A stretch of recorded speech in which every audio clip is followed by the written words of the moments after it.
우리가 함께 읽은 이 고린도전서 15장의 말씀은 사도 바울이 고린도 교회에게 전한 내용입니다. 굉장히 이제 내용이 길죠. 내용이 길고 좀 상당히 깊이 있는 내용입니다. 네, 상당히 깊이 있는 내용인데 사실 이 고린도전서 15장만 가지고도 거의 뭐 하루 종일 이야기할 수 있을 것 같아요. 근데 핵심은 그것입니다. 로마서에서도 나온 주제이지만 우리 안에 그 옛사람의 아담이 있고 속사람인 예수 그리스도의 생명이 있다. 그래서 흙에 속한 첫사람이 있고 둘째 사람이 하늘에서 난 예수님, 그리고 그 예수님의 생명을 받은 우리 세 사람이 있다라는 것입니다. 그러니까 바울이 지금 이 고린도전서 15장에서 이야기하는 것은 어떤 자신이 정신세계로 추상적으로 추론한 것이 아니라 우리 영적인 실체를 이야기하고 있는 것입니다. 그러니까 이것을 우리가 머리로 이해하려고 하면 무슨 말인지 이해를 못합니다. 그런데 이 영의 세계와 육의 세계, 그러니까 우리 육신의 세계와 하나님 나라의 세계가 어떤 건지를 우리가 실제적으로 구별할 수 있을 때 왜 바울이 이렇게 이야기했는지를 이해할 수 있습니다. 그러니까 바울이 서신서에서 쓰는 이런 편지들의 공통적인 특징은 어떤 우리가 일반적으로 생각하는 논리적인 체계를 가지고 이야기하지는 않는다는 겁니다. 우리가 알고 있고 경험하고 있는 일반적인 기승전결 같은 아니면 상단 문법 같은 그러한 논법들은 거의 대부분 이제 헬라적 사고 방식입니다. 그러니까 그리스 로마적 사고 방식이라는 거죠. 근데 바울이 서신서에서 보여주는 방식은 히브리적 연역적 사고 방식입니다. 그러니까 어떤 정해놓은 틀에 맞춰서 이야기하는 게 아니라 본인이 경험하는 그 영적인 세계의 움직임, 그러니까 그 세계의 원리들을 이렇게 쭉 나열을 하는 거죠. 그런데 그것이 일관성이 없어 보이지만 끝까지 다 보면은 그것이 말하고자 하는 바가 무엇인지를 우리가 경험하게 되는 것입니다. 일례로 이제 어떤 분들이 이제 그런 경우가 있습니다. 하나님의 나라를 알고 싶다. 나도 신령한 세계를 알고 싶다. 나도 성령의 은사를 알고 싶다. 기도해도 잘 모르겠고 안 된다 했을 때 제가 드리는 말씀은 로마서를 읽어보라는 겁니다. 그러니까 로마서를 읽어보면 그 로마서는 학문적으로 이해하는 책이 아니고요. 로마서 자체가 바울이 예수님을 믿는 사람들에게 신령한 은사를 더해주기 위해서, 그러니까 성령의 영적 각성이 일어나게 하기 위해서 쓴 편지예요.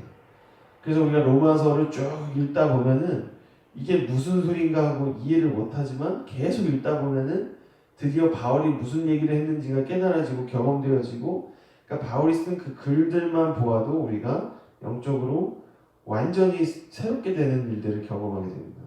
엄청난 거죠. 그러니까 우리는 보통 글을 읽을 때 내 머릿속에다가 이해를 시키고 정보를 입력하기 위해서 글을 읽는다라고 어렸을 때부터 학교에서 배우고, 또 지금도 그렇게 우리가 글들을 읽지만 이 성경, 특별히 지금 얘기한 로마서는 그런 수준의 내용이 아닙니다. 로마서를 왜 성경에서 황금과 같다고 이야기하냐면 실제로 로마서를 읽으면 우리의 영적인 사고들이 깨어납니다. 깨어나고 로마서가 딱 열리면은 전체 성경을 보는 눈이 열려요. 그러니까 성경을 아무리 신학 공부를 해도 성경을 해석하지 못하는 사람들은 로마서가 열리지 않기 때문에 성경이 해석이 안 되는 겁니다. 로마서는 신약과 구약 전체를 관통하고, 특별히 바울 서신을 이해할 때 로마서를 이해하냐 못하냐, 로마서를 내가 내 삶에서 경험을 하냐 못하냐에 따라서 신앙생활이 완전히 달라집니다. 그러니까 기복신앙은 이 로마서를 넘어설 수 없습니다. 이단 사이비도 로마서를 넘어설 수 없습니다. 왜냐하면 로마서는 내 안에 있는 흙으로 난 옛사람 아담을 적나라하게 지적하고, 그리고 속사람 예수 그리스도의 생명을 그 안에서 불러일으키기 때문입니다. 하여튼 로마서 이야기를 하는 시간은 아니지만 그 로마서의 문맥과 이어서 이 고린도전서 15장도 우리가 이해할 수 있다는 것입니다. 바울이 이제 여러 가지 이야기를 하는데요. 오늘 이제 주요 핵심 말씀으로 이제 보고 싶은 것은 42절, 46절입니다. 42절, 46절.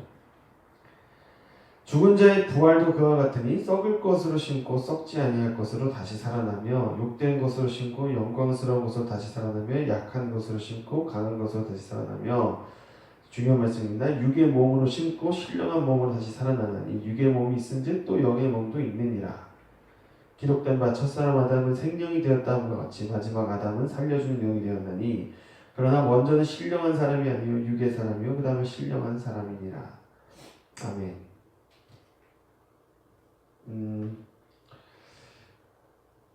출애굽기에 보면은 그 모세와 하나님의 관계에 대해서 이야기가 계속 나오잖아요. 그러니까 이 모세와 하나님의 관계를 출애굽기가 자세하게 서술하는데 자세히 보면은 그 어떤 의도가 그 출애굽기에 있냐면 하나님과 모세 사이를 계속 보여줘요. 그러니까 어떨 때는 모세가 하나님처럼 보일 때가 있어요. 그런데 분명히 모세와 하나님이 너무나 다르다는 걸 볼 때도 있습니다. 근데 또 모세와 하나님이 서로 너무나 다른데 또 어떨 때 보면 하나예요. 그런 순간들이 있습니다. 일부러 그 출애굽기를 보면은 그런 장면들을 많이 보여줍니다. 왜 그걸 보여주는가? 그러니까 일부러 그 출애굽기는 사람들이 모세를 우상화해서 모세를 신격화하는 것에 대해서 일부러 그렇게 끊어주고 있는 겁니다. 그러니까 모세를 통해서 나타난 하나님의 역사, 하나님의 일하심이 너무나 강력했기 때문에 자체 사람들은 하나님이 아니라 모세를 하나님처럼 생각할 수 있거든요. 근데 이제 출애굽기는 막 모세가 하나님하고 어떻게 보면 갈등한 부분, 하나님의 뜻을 이해하지 못한 부분, 또 어떻게 보면은 하나님이 모세보다 이렇게 앞장서 가시는 부분, 이런 부분들까지 다 보여줍니다. 그러니까 모세와 하나님이 한편이면서도 또 어떨 때는 서로 다른 그러한 긴장 관계를 보여준다는 겁니다. 우리가 우상을 섬기는 이유는 우리는 그걸 구별을 잘 못하는 성향이 있어요. 예를 들어서 달이 있습니다. 달을 손가락으로 가리키면 그 달을 봐야 되는데 그리고 그 달에 가야 되는데 달에 갈 생각은 안 하고 그 달을 가리키는 손가락을 바라보는 겁니다. 제 안에는 그 우상 숭배에 대한 그 면역 반응이 있습니다. 그러니까 어떤 성도님들이나 누가 저를 어떻게 보면 우상처럼 기대하면은 그걸 굉장히 역겨워하는 DNA가 있어요. 그것이 생겨나는 여러 가지 배경이 있는데 나는 저렇게 좋게 봐줄 만한 사람이 아닌데 왜 저렇게 좋게 봐주실까? 알고 보니 그때는 그것이 어떤 신앙적으로 정리가 안 됐지만 나중에 알게 된 거죠. 그게 이제 교회를 다녀도 사람들이 그 영적인 차원에서 보면은 그 각자의 영적 수준에서 보면 엄청나게 많은 우상들을 갖고 있다는 겁니다.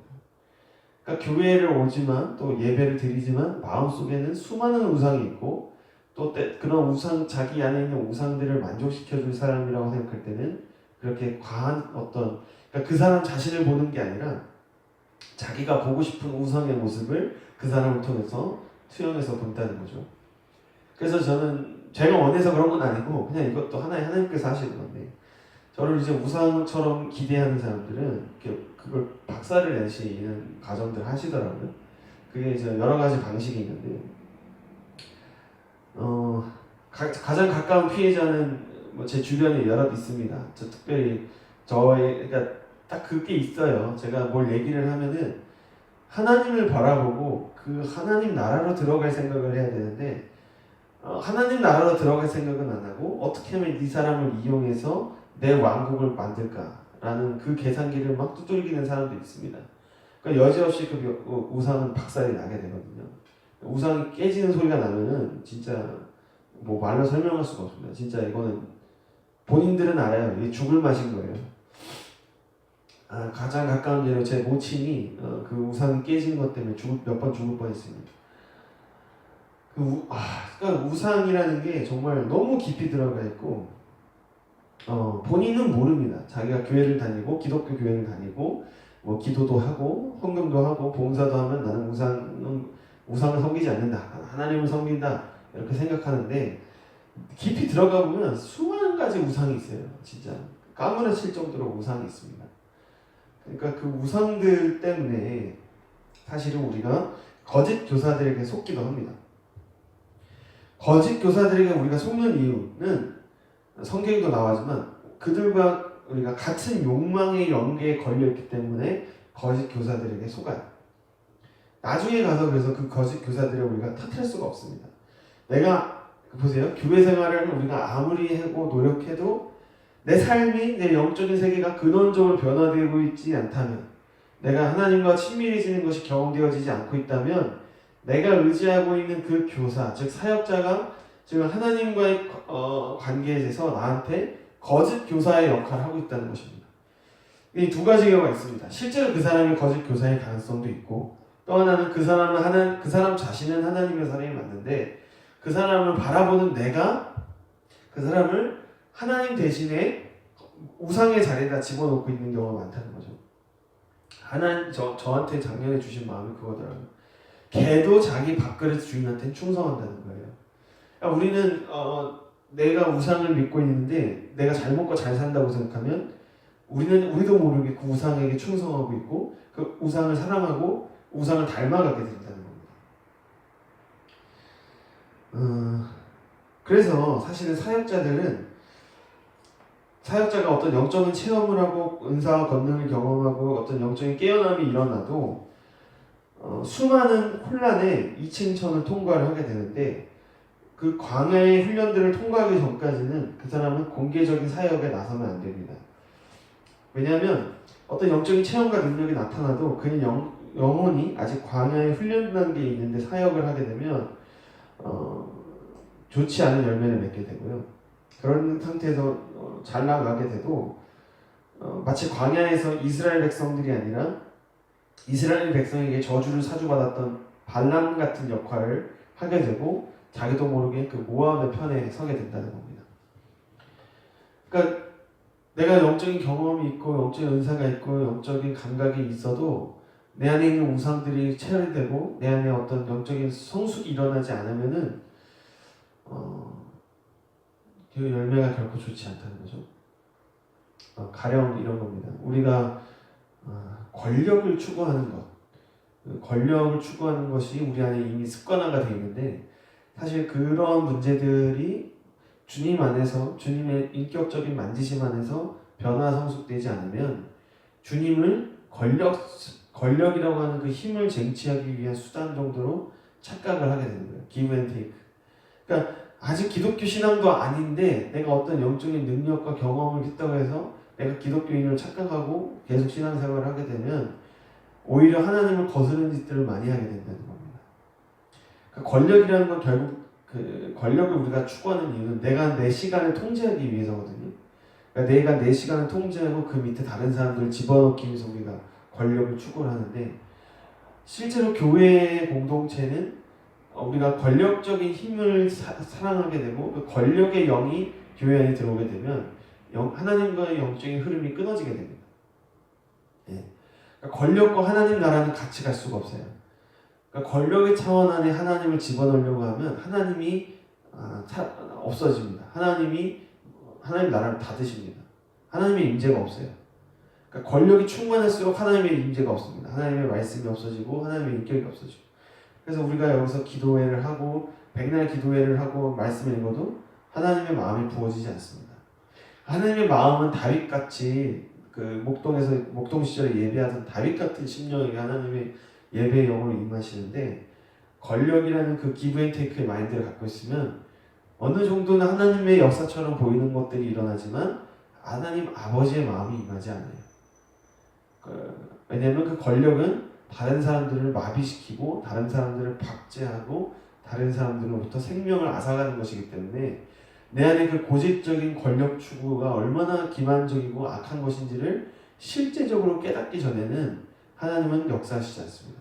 그러니까 실제로 그래서 어떤 사람이 그 벽을 뚫어넘냐면 그렇구나, 내 안에 권력에 대한 욕망이 있는데 하나님의 임재가 사라졌기 때문에 그 권력에 대한 욕망이 너무나 저주스럽게 여겨져서 마침내 십자가의 능력으로 실제로 내 삶에서 떨어져 나가야만 하나님의 새로운 임재가 회복이 돼요. 그것이 대표적인 게 아가서의 신부입니다. 아가서의 신부에게 왕이 찾아옵니다.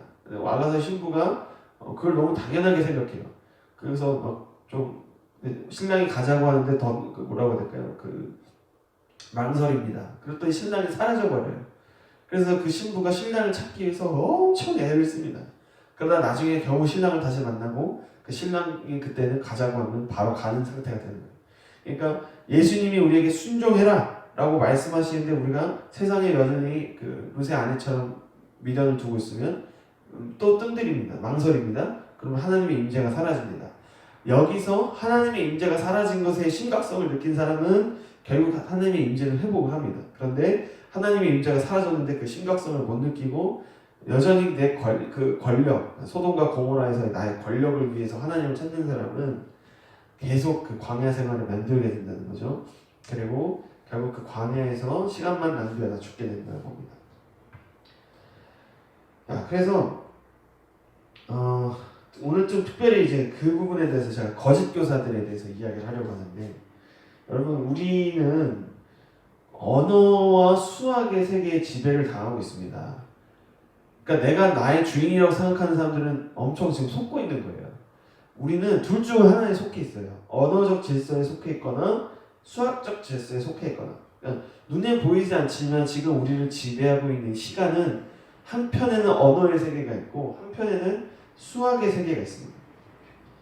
근데 이 언어건 수학이건 마귀의 통치 아래 있다. 우리가 죄를 지어서 율법의 지배 아래 있다는 건 뭐냐면 경직된 질서 안에 있다는 겁니다. 그러니까 우리가 속해 있는 이 질서, 언어적 질서건 수학적 질서건 이게 율법 아래에 속한 이 마귀의 지배 아래에 있는 속한 그 질서의 특징은 경직되어 있다는 거예요. 마비되어 있다는 거예요. 죽어 있다는 겁니다. 쉽게 얘기하면. 하나님의 임재가 없기 때문에 모든 게 굳어 있어요. 기도도 굳어 있고 생각하는 것도 굳어 있고 모든 게 굳어 있습니다. 점점점 뻣뻣해져요. 죽어간다는 것이죠. 그런데 하나님 나라는 우리를 자유하게 합니다. 우리를 풀어줍니다. 성령의 기름 부음이 실제적으로 부어지면 우리의 영혼이 묶임에서 풀려나요. 근데 아까 제가 말씀드렸던 우리의 그 권력에 대한 욕망은 결국에는 나 자신과 다른 사람들을 마비시키거든요. 굳어버리게 만들어요.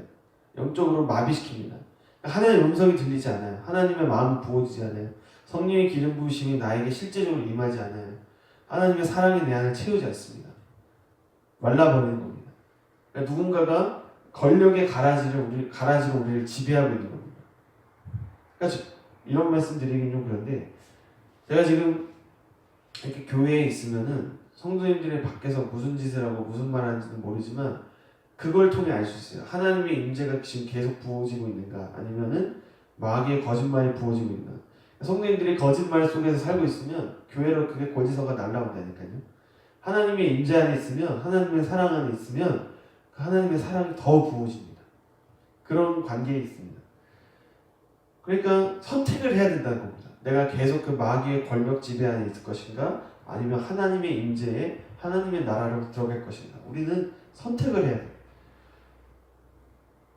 다시 말씀드리지만, 그래서 우리는 언어와 수학 질서의 지배를 받고 있기 때문에 이 지배에서 벗어나서 하나님 나라로 들어가는 것을 훈련하지 않으면 우리는 영락없이 마귀 자식으로 지금도 교회 생활을 하게 된다는 겁니다. 그리고 우리가 실제적으로 그 마귀, 좀 표현하자면 마귀님 하면서 우리가 그 마귀를 하나님으로 생각하고 열심히 우상으로 섬길 때 우리는 마귀의 힘을 빌어서 이 세상을 지배하고 싶어 하게 되고, 그 힘은 또 나 자신을 지배시킵니다. 그러면 어떤 일이 생기냐면 나보다 더한 지배자들을 만나게 되는 거예요. 이건 성경에도 나오는 원리입니다. 그러니까 언어의 세계건 수학의 세계건 그 지배의 욕망에서 못 벗어나면 나보다 더 악독한 권력자를 만나게 돼요. 계속 그런 구조입니다. 그래서 마치 이런 겁니다. 예수님이 나타나시면 어떤 질병이 있을 때 자유해질지어다면 그것이 실제로 그 사람을 묶고 있었던 문제들이 풀어지는 일이 일어나는데, 권력을 추구하게 되면 우리가 아무리 예수님의 이름을 갖고 와서 기도를 해도 아무리 능력이 변화가 안 나타나고, 우리는 그것이 나한테 문제가 원인이 있다는 생각을 못하고 다른 사람, 다른 권력, 어떤 외부의 문제가 있다고 생각해서 계속 헛발질 한다는 것이죠. 그러니까 여러분, 거짓 교사의 메시지를 어떻게 분별하냐면 이 메시지가 지금 나로 하여금 죄로부터 자유케 해서 주님과 교제하게 하는가? 예. 어떤 뭐 육체가 치유되고 이게 중요한 게 아니라 주님이 느껴지는가? 주님의 마음이 내 안에 부어지는가? 주님이 나를 어떻게 보시는지가 보이는가? 그 섬세한 영적인 감각이 회복되는가 닫히는가를 보면은 거짓 교사인지 아닌지를 알 수가 있다는 거예요. 그러니까 앞에서 막 많은 걸 가르치고 뭐 이것저것 얘기를 하는데 정작 내가 누구이고 하나님이 나를 어떻게 보시는지 전혀 내 마음에 와닿지 않는다면 지금 그 말을 하고 있는 사람은 거짓 교사라는 겁니다. 당신을 이용하는 겁니다. 근데 우리 안에 그 사람과 똑같은 수준의 우상이 있기 때문에 그가 앞에서 그런 거짓말들을 해도 그게 진짜인 줄 알고 그거 듣고 앉아있는 거예요. 분별을 못하는 겁니다. 하나님이 나를 어떻게 보시는지 집중하지 않고 그 사람이 풀어놓는 내용에 집중하는 겁니다. 그러니까 거짓 교사한테 속는 겁니다. 그러니까 가족이 망하는 겁니다. 여러분, 거짓 교사에 속으면 가족이 피해를 봅니다. 가족이 깨어집니다. 나는 예수 믿는다고 생각하는데 가족들은 전혀 감동을 받지 않는다는 거예요. 가족들이 변화되지 않고 하나님을 만나지 못하는 거예요. 그거는 그 가족들의 문제가 있는 게 아니라 내가 지금 거짓 교사를 믿고 있다는 겁니다. 거짓 교사의 연계에 우리가 결박되어 있기 때문에 내가 아무리 잘난 척을 해도 그 연계 밑에 깔려 있으면 가족이 변화되지 않고 백날 가족 구원을 위해서 기도해도 아무 능력 변화 역사 일어나지 않는다는 겁니다. 그거는 여러분에게 문제가 있는 게 아니라 그 여러분이 지배하고 있는 거짓 교사의 연계가 하나님과 닫혀 있는 그 마귀의 연계이기 때문에 백날 예수를 얘기해봤자 전도가 안 되는 거예요. 심각한 겁니다, 이거. 그리고 성도의 삶이 아무리 그 리더가 하나님의 사람이라 할지라도 성도 자신의 삶이 우상이 깨어지고 그 말씀과 성령을 매일매일 새롭게 변화되지 않으면 아무리 사역자가 하나님의 사람이라고 해도 그 역시 거짓 연계에 갇혀 있다는 겁니다. 이 전제는 여러분 살벌한 겁니다. 그래서 제가 이렇게 강하게 메시지를 할 수밖에 없는 이유는 그러한 각성이 일어나지 않으면 우리는 또다시 그 영적으로 마비된 세계로 빨려 들어가게 되고 그 마비된 세계가 또 그게 하나님의 어떤 섭리인 줄 알고 거기에 눌러앉아 버리게 되기 때문이에요. 여러분, 죄는 자화상을 파괴합니다. 죄성은 우리 영혼을 경직시키고 죄는 그 경직된 것을 파괴시켜요. 그래서 죄는 순간적인 쾌락을 약속하지만 파괴된 영혼은 회복시키는 데 시간이 오래 걸립니다. 우리는 24시간 혹은 7일 동안 무시로 자신의 자화상을 접속해서 그 자화상대로 현실에 풀어내고 있습니다. 그러니까 교회에 오면은 여러분 은혜 받는 이유는 사실은 교회 건물 자체의 의미가 있는 게 아니라 여러분이 교회에 오셨을 때 예배할 때 접속하는 나의 정체성, 하나님의 자녀로서의 나의 정체성, 그 믿음의 정체성, 듣는 마음의 정체성이 열려있기 때문에 은혜를 받을 수 있는 겁니다. 그런데 왜 집에 있을 때, 왜 직장에 있을 때는 은혜가 없나? 다른 사람들이 문제가 아니라 내가 접속하는 자화상이 있기 때문입니다. 그리고 우리의 죄는 그 우리의 자화상을 지금 파괴시키고 있고 그 파괴된 자화상은 질병과 문제를 끌고 오게 됩니다. 이 자화상은 부모상과 직결됩니다.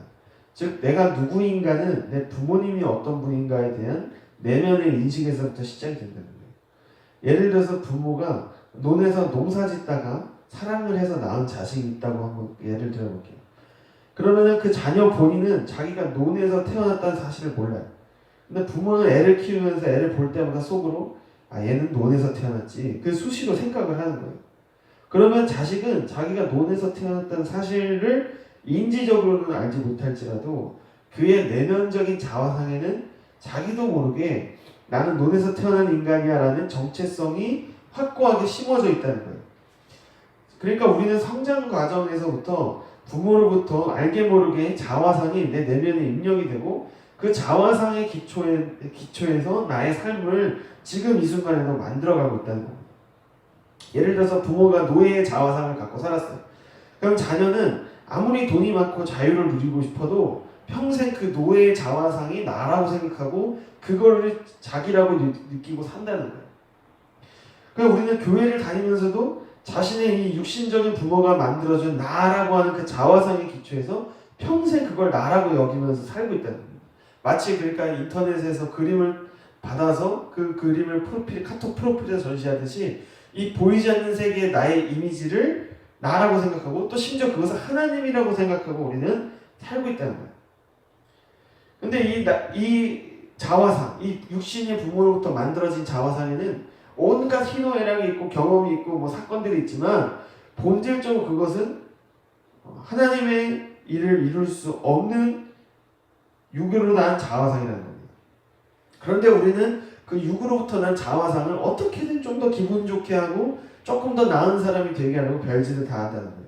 그러나 이 보이지 않는 세계에서 나의 자화상이 바뀌지 않으면 보이는 세계에서 아무리 노력해봐야 우리는 다람쥐 쳇바퀴라는 겁니다. 그러니까 이 보이지 않는 세계에서 나의 정체성, 나의 자화상이 변화되지 않은 상태에서 우리가 이곳에서 기도를 하고 뭔가 한다. 그것은 하나님을 기만하는 것이고 하나님을 조롱하는 것이고 예수님의 이름으로 기도하지만 사실은 나의 왕국을 이루기 위해서 가룟 유다 같은 일들을 하고 있다는 겁니다. 가룟 유다가 왜 정치인들에게 예수님을 팔았습니까? 예수님이 자기가 기대했던 대로 해주는 분이 아니란 걸 알았기 때문에 배신감을 느끼고 예수님을 그 종교인들과 정치인들에게 팔았다는 것이죠. 그래서 결국 지금 우리가 봐야 되는 것은 이 보이지 않는 나의 자화상이 어떤 상태인지를 보아야 한다는 것입니다. 제 경우에는 교회에 아무도 없을 때 교회 강대상을 가만히 보고 있으면 그 교회 지도자와 교인들의 자화상이 보여요. 그 자화상 자체가 이미 많은 것들을 내포하고 있어요. 그러니까 우리는 미래를 볼 수는 없지만 그 자화상을 가만히 보고 있으면 대충 정해진 수준이 있는 거예요. 그러니까 기도에 있어서 정말 중요한 건, 우리의 삶을 변화시키기 위해서 정말 중요한 건 이 보이지 않는 나의 자화상을 봐야 된다는 겁니다. 그리고 거기에 그 육으로부터 난 자화상을 지워버리고 말씀과 성령으로 하나님의 나라, 하나님의 통치가 임한 하나님의 자녀의 정체성을 새롭게 그려야 된다는 거예요. 그러니까 하나님 아버지와 예수 그리스도가 어떤 분인가가 실제로 내 내면적인 자화상에 새 자아상으로 새롭게 그려지고 입혀져야 되는 겁니다. 실제로 그리고 그 일이 일어나면 내가 지나온 인생 동안 아무리 노력해도 도달할 수 없었던 엄청난 수준의 변화가 일어난다는 겁니다. 근데 이 과정에서 정말 방해되는 게 바로 그 심리적인 상처예요. 열등감, 상처, 뭐 이런 자존심, 거절감 이런 것들이 이 보이지 않는 하나님 나라의 자화상으로 그것을 그려내는데 끈질기게 방해를 한다는 겁니다. 그게 마치 나라고 계속해서 속이고 나는 이 상처를 치유하고 이 상처를 채우기 위해 사는 존재야 라고 계속해서 스스로에게 거짓말을 하고 있다는 겁니다. 그러니까 예를 들면 이런 겁니다. 부모 속을 지지리도 썩인 사람이 있어요. 그러면은 부모가 그 사람을 바라볼 때 이놈아는 왜 이렇게 속을 썩이나? 왜 이렇게 공부도 안 하고 하라는 짓은 안 하나? 그 열불이 나죠. 그럼 부모가 이 사람을 바라볼 때 느꼈던 입력된 그 자화상이 본인도 모르게 입력이 돼서 다른 사람들한테도 그 자화상을 투영하고 다녀요. 그리고 우리는 신앙생활 하면서도 그 자화상을 어떻게든 조금 기분 좋게 하려고 신앙생활을 하고 있다는 겁니다. 그런데 우리가 알아야 될 것은 이 자화상이 좋은 것이든 나쁜 것이든, 그래서 뭐 부모에게 사랑을 많이 받는 자화상이건 아니면 부모에게 욕을 많이 먹은 자화상이건 본질적으로 이것은 하나님과 아무 관련이 없고 하나님이 만들어주신, 하나님이 새롭게 만드신 나의 모습이 아니라는 겁니다. 그것을 우리가 경험해야만 하나님 나라의 자녀의 정체성은 내가 어떻게 다시 태어났는가가 내 영혼 안에서 진정으로 새롭게 경험된다는 겁니다. 그러니까 하나님 자녀로서의 우리의 모습은 내 옛사람을 조금 윤리 도덕적으로 개선시키고 좀 더 나은 사람이 되고 남들에게 잘 보이고 이런 수준이 아니라 하나님의 부활의 생명을 입어서 완전히 새롭게 된 영적 존재로서 완전한 새 생명을 우리가 이미 갖고 있는 존재라는 완전히 다른 수준과 다른 차원의 존재가 되는 문제라는 겁니다. 그래서 우리가 이 시간 특별히 앞으로 기도할 때 우리는 특별히 영의 눈을 열어서 나의 자화상을 봐야 하는 줄 믿습니다. 지금 우리가 기도해야 하는 이유는 무슨 코로나나 이런 외부 환경을 바꾸기 위한 게 아니에요. 보이는 현상들을 바꾸는 것이 우리의 기도가 아닙니다. 보이지 않는 나의 자화상을 변화시키기 위해 기도해야 되는 줄로 믿습니다. 속된 말로 하면 이것이 바뀔 때 진짜 팔자가 바뀌는 겁니다. 이것이 바뀔 때 기적이 일어나는 겁니다. 여러분 정말입니다. 질병이 우리 안에 생겼잖아요. 그런데 사실은 이 질병이 왜 생겼냐면 죄로 인해 파괴된 나의 옛 자아의 자화상으로부터 내 육신이 그것을 입력받아서 내 육신 안에 그 병든 모습들을 나타낸 겁니다. 그러니까 내 몸이 병들기 전부터 이미 내 영적 자화상은 이미 그 부분이 파괴가 돼 있었어요. 자기도 모르는 사이에 죄로 인해서. 근데 하나님 나라 안으로 우리가 들어가게 되면 그 병든 자화상이 내 모습이 아니고 예수 그리스도의 새 생명을 입은 완전한 존재로서의 내 모습이 진짜 나구나라는 것을 믿음의 눈으로 보이게 되고 그 믿음의 눈대로 본 바 이미 나음을 입었도다 하면 그 육체가 실제로 그 하나님의 생명이 그 육체 가운데 임해서 질병의 치유가 일어난다는 겁니다. 그러니까 아픈 부위 붙잡고 낫게 해주시옵소서. 이거는 무속적인 기도고요. 우리가 하나님 나라의 기도라는 것은 이미 나았구나라는 게 믿음으로 알아지는 거예요. 믿음의 눈으로 보여야 되는 거예요. 이미 깨끗해진 게 보여야 되는 거예요. 내 눈앞에 보이는 건 비록 더러운 모습일지라도 믿음의 눈으로 이미 그것이 깨끗해졌다는 게 보이면 그게 바로 하나님 나라의 통치가 임한 것이라는 것입니다. 그러니까 이 과정에서 중요한 것은 하나님 이 눈에 보이는 현상을 바꿔주시옵소서, 고쳐주시옵소서 이런 기도가 아니라 이미 보이지 않는 세계에서 이루어진 일들이 보이게 하여 주시옵소서가 돼야 된다는 거예요. 그게 하나님의 통치가 내 안에 임하는 겁니다. 어두워졌던 내 영혼의 눈이 밝아지는 겁니다. 우리가 해야 되는 것은 그것입니다. 보이는 현상을 내가 눈에 원하는 대로 바꾼다. 이건 마귀적인 거예요. 무속적인 겁니다. 그리고 사실은 거짓말이에요. 말이 앞뒤가 안 맞아요. 보세요. 제 눈에 더러운 것들이 보입니다. 하나님 이거 치워주세요. 근데 더러운 것들은 계속 지나가거든요. 그러면은 기도를 마치 노예의 기도 생활 하는 거예요. 계속 눈앞에 있는 게 바뀌는데 그걸 바꿔달라고 안목의 정욕 때문에 그러거든요. 그러니까 안목의 정욕에 내가 묶여있기 때문에 이생의 자랑에 묶여있기 때문에 기도도 그 안목의 정욕에 이생의 자랑을 위해서 기도하는 거예요. 그러면은 열매가 없는 기도 생활 하는 거예요. 왜냐하면 눈앞에 있는 화면들은 계속 지나가는데 그 화면을 바꿔달라고 기도하는 거거든요. 그러면은 방금 전에 있던 눈앞에 있던 것 앞에 해결해달라고 기도했는데 그건 이미 해결되고 안 되고도 전에 이미 지나가 버린 거예요. 그러니까 설령 하나님이 그걸 바꿔주셔도 이미 내 눈에는 그게 보이지 않고 또 다른 문제가 내 눈앞에 계속 왔다 갔다 하는 거예요. 그러면은 본질적으로 지금 우리가 알아야 되는 건 내 눈에 내 귀에 지금 거짓된 게 너무 많이 들어와서 내가 지금 현상에 매여 있구나. 그리고 현상에 매인 상태에서 우리가 기도할 때는 하나님 나라의 역사를 경험할 수 없어요. 그러니까 기도할 때도 열매가 없고 기쁨이 없고 내가 하나님 자녀라는 사실이 엄청 축복받았다는 게 믿어지지가 않고 되레 그게 되게 저주받은 것 같고 세상에서 버림받은 것 같은 이상한 상태에 들어가는 거예요. 하나님은 만왕의 왕이신데 기도하면 할수록 내가 거지같이 느껴지는 거예요. 왜냐? 안목의 정욕과 이생의 자랑을 위해서 기도하기 때문이라는 것입니다. 그러니까 눈앞에 있는 현실을 내 마음대로 바꾸려고 기도하기 때문에 아무것도 바뀌지 않는 겁니다. 그러니까 우리가 진짜 바뀌어야 되는 것은 내 육신의 눈으로 보는 현실이 바뀌어야 되는 게 아니라 내 자화상이 바뀌어야 돼요. 내 영적 자화상이 바뀌어야 돼요. 그리고 그걸 보는 마음의 눈이 열려야 됩니다.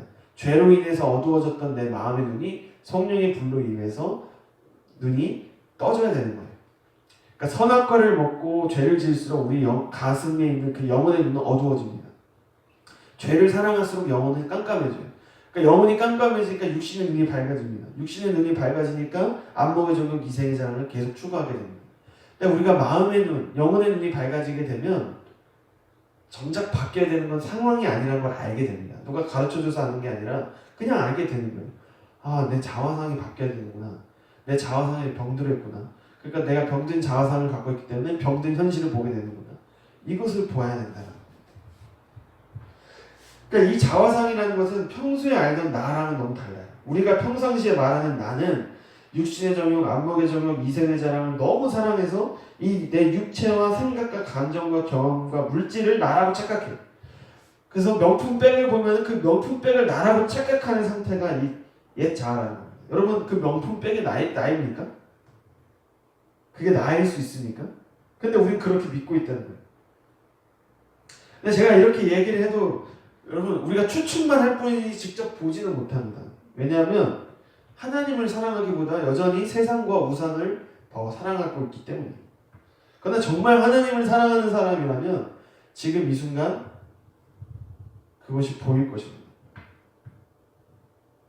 그리고 그것이 보인다면 나의 자화상이 하나님으로부터 나서 하나님과 연결된 내가 정말 존귀한 주님의 자녀구나 라는 게 믿어지는 상태인지, 아니면 마귀로부터 나서 마귀와 연결돼서 병들고 썩은 상태인지는 여러분이 직접 눈을 열어보면 알게 될 겁니다. 여러분, 우리가 죄를 짓고 회개하지 않고 여전히 세상에 속해 있으면 우리는 교회에서 아무리 많은 것들을 알고 경험해도 여전히 우리 자화상은 마귀의 것입니다. 내 마음이 세상과 우상을 섬기고 있으면 우리는 그 사역자들의, 지도자들의 영적인 세계를 넘어설 수 없습니다. 그리고 성도들이 아무리 헌신하고 기도하고 애써도 그 교회 중심부에 있는 자들의 정체성이 예수 그리스도 안에 있는 새 자아의 정체성으로 바뀌지 않으면 결국 우리가 이곳에서 하고 있는 것은 서로 속고 속이는 종교 논리이고 시간 낭비라는 겁니다. 그러니까 우리 하나님 나라에 보이지 않는 실체에 들어가기 전에는 우리는 내가 믿고 싶은 것만 믿으려는 유혹을 받습니다. 그것은 우리 안에 여전히 우상들이 남아있고 그것들을 섬기고 싶은 이세벨과 같은 욕망이 있기 때문입니다. 여러분, 이세벨이 왜 이스라엘을 망쳤습니까? 왜 아합 왕을 조종했습니까? 그가 바알을 숭배했던 자기 아버지의 신을 그대로 갖고 온 것이기 때문입니다. 그러니까 우리가 이제 열왕기서에서 이세벨의 이야기를 볼 때 주목해야 되는 것은 그가 자기 아버지의 신을 이스라엘에 갖고 왔다는 겁니다. 그러니까 어떻게 보면 이세벨은 착한 여자예요. 네, 굉장히 효녀입니다. 왜냐하면 아버지를 너무 존중한 거예요. 아버지를 공경한 거예요. 그러니까 아버지가 믿는 신을 이 이스라엘 나라에 내가 그대로 갖고 간 거예요. 그가 뭐 일부러 이스라엘을 망치려고 들고 왔겠습니까? 아니에요. 자기가 어렸을 때부터 경험하고 들은 아버지의 신을 특별히 타지 외지니까 더욱 그것을 붙잡았겠죠. 마치 다니엘이 바벨론 한복판에서 하나님을 붙잡았던 것처럼 그 이세벨은 이스라엘에서 자기의 신을 더 붙잡은 거예요. 근데 그 신이 바로 바알이라는 겁니다. 그런 식으로 우리 안에는 우리가 태어날 때부터 이미 갖고 있었던 여러 가지 우상들이 있고 그것들을 섬기고 싶은 욕망이 있다는 겁니다. 그래서 오늘 성도님들한테 강력하게 말씀드리고 싶은 것은 우리가 이 성경에 있는 하나님 나라로 들어갈 때 가장 중요한 것은 아무것도 믿지 말라는 겁니다. 다시 말씀드립니다. 아무것도 믿지 말라는 겁니다. 교회도 믿지 마십시오. 사역자도 믿지 마십시오. 저도 믿지 마십시오. 여러분 자신도 믿지 마십시오. 오직 부활하신 주 예수님만 믿으십시오. 그러면 반드시 보입니다. 그러면 바꿀 수 있습니다. 예수님과 함께 마치 스케치북에 그림을 그리는 어린아이처럼 나의 영적인 자화상을 말씀으로 새롭게 그려나갈 수 있습니다. 나는 나 자신을 바꿀 수 없지만 이 보이지 않는 세계에서 그려지는 하나님의 자녀의 정체성은 그것은 시간과 상황을 위에 있기 때문에 그 시간과 상황을 바꾸어 나갑니다. 그 그림, 하나님 나라의 그림은 이 세상의 수준에서는 상상할 수 없는, 만들어낼 수 없는 하나님 자녀의 정체성입니다. 바로 부활하신 예수님의 그 눈부신 영광의 DNA를 지녀서 말씀을 이루는 자의 정체성이 우리의 영적 정체성이라는 겁니다. 그리고 우리가 기도해서 바꿔야 되는 것은 바로 그 나의 정체성이라는 것이죠. 여러분, 이 시간 그것이 믿음의 눈으로 보이고 계십니까? 아니면 여전히 상처와 죄로 인해서 닫혀있는 그 파괴된 나를 지금 나라고 믿고 다운을 받고 계십니까? 여러분, 우리는 지금 이 순간에도 보이진 않지만 내 자화상은 지금 다운받고 있어요. 둘 중 하나예요. 마귀로부터 입력된, 결핍되고 경직되고 굳어있고 의심하는 그 옛 자아의 정체성을 다운받고 있는지, 아니면 하나님 자녀의 풍성하고 넓고 깊고 생생하고 살아있는 그 나의 모습을 지금 다운받고 있는지 여러분 이 시간 그것을 한번 확인해 보시기 바랍니다. 그리고 내가 어떤 자화상을 다운받고 있는가, 그리고 나의 자화상은 그 영적인 세계의 나의 자화상은 지금 어떤 상태인가, 지금 이 시간 들어가 보시기 바랍니다. 들어가 보셔서 정말 이거 심각하구나 라고 생각하시면 하나님의 말씀을 그 자리에 선포하십시오. 예수 그리스도의 이름으로 내가 새롭게 되었음을 선포하노라. 나는 하나님의 자녀로서 온전하게 되었고 내 능력과 노력과 어떤 것과 상관없이 내가 지은 죄 어떤 것과 상관없이 나는 예수 그리스도 안에서 하나님의 영광의 자녀로서 그분의 사랑을 받고 있고 그분의 빛을 나타내고 있는 하나님의 영원한 자녀다. 그리고 그것이 나의 모습이다라는 것을 우리의 그 파괴된 자화상의 그림 속에 그리시기 바랍니다. 그 그림이 처음에는 문둥병처럼 죄로 인해서 문드러져 있었지라도 여러분이 하나님의 자녀의 믿음을 갖고 말씀을 선포하고 그림을 그릴 때 그 영적인 문둥병이 치유되는 것을 보게 될 것입니다. 깨끗해지는 것을 보게 될 것입니다. 새롭게 된 것을 보게 될 것입니다. 다시는 병들 수 없는 완전한 새 모습을 내 영적 자화상에 그려지는 것을 이 시간 믿음의 눈으로 보게 될 것입니다. 그것이 정말 얼마나 놀라운지 모릅니다. 그것을 즐기고 기뻐할 때 정말 이게 문제였구나. 이것에 내가 속고 살았구나. 이 그림이 바뀌면 정말 너무나 놀라운 일이 일어났구나. 그 확신을 갖고 우리는 계속해서 그림을 그려나가게 된다는 겁니다. 세상이 우리 마음속에 심어둔 TV, 드라마, 뉴스 이런 것들이 우리의 마음속에 심어둔 나의 모습이 사실은 진짜 나의 모습이 아니었구나. 그 노예의 모습이 나의 모습이 아니고 나는 하나님의 자녀고 왕의 자녀고 그분의 왕자고 공주고 그분의 너무나 놀라운 영광의 사랑을 받고 있고 정말 하나님이 이 세상 모든 것을 그 나의 그 영적 자화상 안에 이미 다 주셨구나 라는 것을 여러분 믿어지게 되고 경험하게 될 것입니다. 정말 여러분 그 세계로 들어가 보십니까? 정말 그 세계로 들어가게 되면 기도가 너무나 재밌어집니다. 너무나 재밌어집니다. 아무도 바꿀 수 없었던 걸 내가 바꾸게 됐다는 걸 알게 되면 여러분 정말 너무나 놀라운 일이 벌어집니다. 사실 그렇죠. 이걸 알게 되면 우리가 사실 엄밀한 의미에서 못 바꾸는 건 없는 겁니다. 근데 하나님은 우리에게 열어주십니다. 이제 너가 준비가 됐구나 하면 하나님이 그 파괴된 것들을 막 보여주시는 거예요. 그러면은 우리는 하나님의 그 위임된 통치의 권세를 가지고 그곳에 하나님의 자녀의 새로운 정체성들을 그려나가는 작업을 하게 됩니다. 이 작업을 할 때 제일 중요한 건 뭐예요? 아무것도 믿지 않는 겁니다. 눈에 보이는 것, 귀에 들리는 것, 내 마음의 생각, 감정을 믿는 게 아니라 그 하나님 나라를 바라보는 겁니다. 눈에 보이지 않는 하나님 나라를 눈을 감고 우리가 바라보는 겁니다. 그래서 하나님의 말씀으로 그곳에 하나님의 나라가 임했다는 것을 그 영광의 빛이 임했다는 것을 우리가 선포해 주는 것입니다. 파괴된 영역 가운데 하나님의 새로운 질서, 병든 것을 고치시고 묶인 것을 자유케 하시고 굳어있던 것을 풀어주시는 하나님의 새로운 통치가 완전한 통치가 임했다. 그것을 여러분 선포하시기 바랍니다. 그리시기 바랍니다. 그렇게 할 때 우리의 힘으로 바꿀 수 없었던 이 시간 속에서 하나님의 시간이 임하는 것을 경험하게 될 것입니다. 정말 그것을 알게 될 때 여러분 우리가 경험하게 되는 것은 나는 주님을 사랑한다고 생각한 적이 없었는데 주님이 나를 사랑하시고 더 나아가서 그 그리스도 안에서 나는 너무나 놀라운 하나님을 사랑하는 마음 그리고 하나님의 백성들을 다른 사람들을 사랑하는 마음 그리스도 안에서 내가 다른 사람들을 사랑하는 마음이 있다는 것을 여러분 알게 되고 경험하게 될 것입니다. 그것은 우리의 이해와 생각을 뛰어넘는 것이지만 우리의 마음은 그것을 이미 알고 있고 믿고 있다는 것을 알게 될 겁니다. 여러분 안에 있는 그 하나님의 사랑을 여러분 안에만 섞여두지 마시고 다른 곳에 흘려보내십시오. 그것은 우리 교회가 아닐 수도 있습니다. 정말 이 모든 한국교회일 수도 있고요. 정말 어떤 내가 원수처럼 생각했던 사람들일 수도 있고요.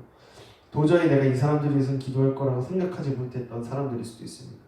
근데 이미 그분들을 향해서 여러분이 하나님 안에서 하는 사랑과 축복이 이미 여러분 안에 있다는 것을 발견하게 됩니다. 회복된 자화상 안에 이미 너무나 놀라운 부요함이 있다는 것을 알게 됩니다. 그 영적인 부요함을 나타내는, 흘려보내는, 그래서 하나님의 그 놀라운 자녀로서, 왕족으로서 하나님의 무한한 사랑을 흘려보내시는 저와 여러분의 새로운 자화상, 새로운 정체성의 삶이 되시기를 예수님의 이름으로 축복합니다.